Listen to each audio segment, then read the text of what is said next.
जय गुरुजी। संगत जी, आप सबको पता है कि गुरुजी महाराज अपने चाय प्रसाद से संगत को कैसे ब्लेस्ड करा करते और उनकी बीमारियां कई बार तो मंदिर में जब चाय पिलाते ही क्योर कर दिया करते।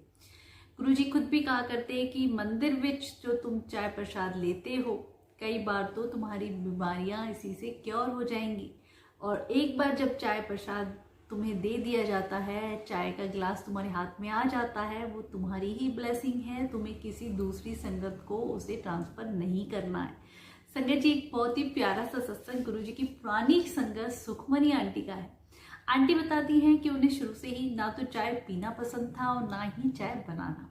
वह कई बार कोशिश भी करती थी तो बना नहीं पाती थी। तो वो अपनी मदर के साथ जब भी गुरुजी महाराज के दरबार में जाती, अब गुरुजी के दरबार में तो 4-5 बार चाय दी जाती प्रसाद के रूप में, वो कई बार मना करने की कोशिश भी करती तो गुरुजी कहते ये चाय नहीं है, ये मेरा आशीर्वाद है, तुम इसे दवाई समझ के लो, ये तुम्हें ब्लेस करेगा। तो ऐसे गुरुजी के दरबार में कहती हम ना चाहते हुए भी 4-5 कप हम चाय पी लिया करते। तो मन में कई बार होता कि ये चाय बनाई कैसे जाती है।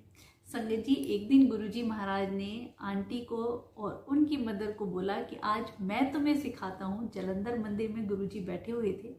आंटी को और उनकी बेटी को दोनों को बुलाते हैं और चाय अपने हाथों से बनाना सिखाते हैं। संगत जी, सच में वो संगत कितनी ब्लेस्ड हैं जो गुरुजी महाराज ने ऐसी लीलाएं रची, उनको उन्होंने फील किया है और उस वक्त जो गुरुजी ने हमें सिखाया। संगत जी, आंटी बताती हैं कि गुरुजी महाराज ने एक बड़े से बर्तन में आधा पानी और आधा दूध गैस पे चढ़ा दिया। अब उसमें 2 मुट्ठी चाय पत्ती डाल दी और 4 मुट्ठी चीनी और फिर 1 मुट्ठी भर के इलायची। और फिर आंटी कहती है मैं मन में सोचूं कि ऐसे लगता है कि चम्मच का तो आविष्कार हुआ ही नहीं है, गुरुजी महाराज तो सब कुछ मुट्ठियों से ही डाले जा रहे हैं और वो भी 4 मुट्ठी चीनी, तो मतलब इतनी मीठी चाय बनेगी, ऐसे ही आंटी मन में विचार ही कर रही थी। और फिर सोचती है कि इसको उबलने में कितना टाइम लगेगा। तो गुरुजी महाराज ने एक बड़ी सी चम्मच लेके उस बर्तन में उल्टी करके रख दी तो तुरंत वो चाय उबल गई। फिर गुरुजी महाराज ने गिलासों में डाली, उन्होंने पी और वो आश्चर्यचकित रह गई कि चाय का टेस्ट बिल्कुल परफेक्ट। गुरुजी ने पहले उबलने के बाद 2 बर्तनों में, खाली बर्तनों में उसे डाला, फिर ऐसे करके गिलास में डाला, झाग बनाए और गुरुजी कहते ये है मेरी असली चाय। फिर आंटी को और उनकी बेटी को पिलाई। वो हैरान कि बिल्कुल परफेक्ट टेस्ट, ना कोई चीनी ज़्यादा ना कुछ। तो संगत जी, इतना प्यारा ये सत्संग है गुरुजी महाराज का। आंटी कहती है उसके बाद गुरुजी ने हमें बोला कि जब भी संगत आएगी तो तुम चाय बनाओगे। तो हमने जैसे जैसे गुरुजी ने बताया वही परफेक्ट, हम वो बड़ा बर्तन रखते, आधा पानी आधा दूध, जैसे मेजरमेंट गुरुजी ने बताया और इतनी परफेक्ट चाय बनती, बहुत उसमें कोई कमी नहीं रहती। एक दिन गुरुजी ने मेरे से कहा आंटी से कि 2 कप चाय बना के लाओ।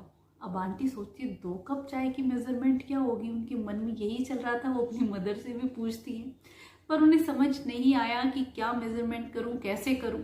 अब गुरुजी बार बार चाय मांगे तो आंटी ने वही पूरी फुल भर के ही चाय बनाई कि 2 कप का तो मुझे मेजरमेंट नहीं पता है। तो गुरुजी बोले चाय बनाने में इतनी देरी क्यों लग रही है।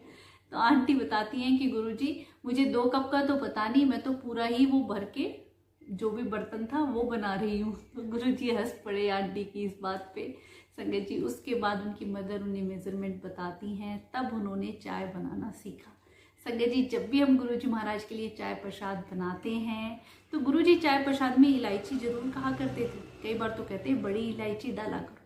तो संगत जी, इस चाय प्रसाद से गुरुजी महाराज ने कितनी ही संगत को ब्लेस किया और वो प्रसाद हमारे लिए इतना महत्व रखता है। कई बार आप खाली चाय प्रसाद को नॉर्मल चाय ना समझें, उसे एक बार एक संगत का सत्संग ये है कि वो आंटी बड़ा मंदिर में घूम घूम के पी रही थी, कभी इधर बैठ के कभी उधर बैठ के। गुरुजी ने कहा नहीं, ये प्रसाद है, इसे बड़े ही श्रद्धा भक्ति के साथ तुम्हें लेना है, ये तुम्हें कितनी ही बीमारियों से बचाता है। संगत जी, और ये चाय प्रसाद आप घर में भी तैयार कर सकते हैं।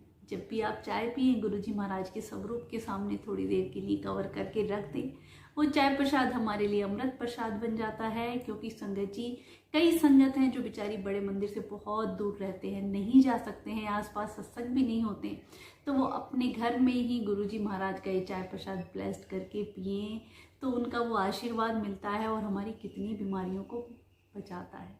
अनंतम अनंतम शुक्राना गुरुपा, अनंतम शुक्राना।